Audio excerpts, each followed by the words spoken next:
Hola, són la Lucía i la Fanny i ara us explicarem el nostre treball de les constel·lacions i pues explicaremos la Osa Mayor i la Osa Menor i el del nostre signe del zodiac. I per si no sabeu què és una constel·lació és un conjunt d'estels fixos o estrelles sense relació entre elles i que formen un dibuix imaginari. Abans d'explicar-vos les constel·lacions, us direm el nom de les que hem dibuixat. Aquesta és Sagitari, aquesta és Verge, aquesta és Lleó, aquesta és Àries, esta és Càncer, la Osa Mayor, la Menor i Capricorn.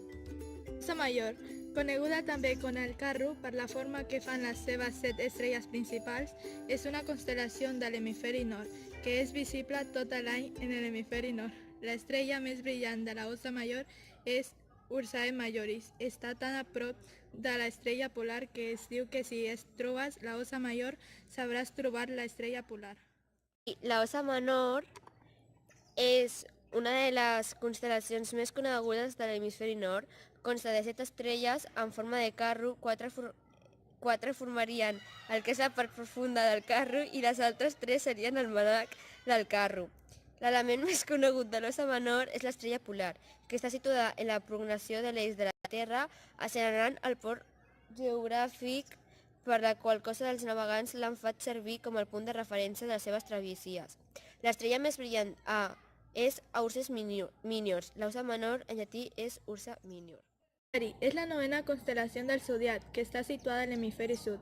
Limita al nord en les constel·lacions de l'Àguila i a l'Escut, a l'est en Serpentari, al sud en Corona Austral i a l'oest en Capricorn. És visible durant els mesos de tardor, hivern i primavera. La seva estrella més brillant és Exilon Sagittari o Caus Australis. El seu nom en llatí Sagittarius. Verge, que és la sisena constel·lació del zodíac que limita al nord amb el Cotxer i Cavallera de Vernís, a l'est amb Lleó, a l'est amb Cor i a l'oest amb Balança. És visible durant els mesos de febrer fins a agost. La seva estrella més brillant és Alfa Virgins o Espiga. El seu nom ve del llatí Virgo.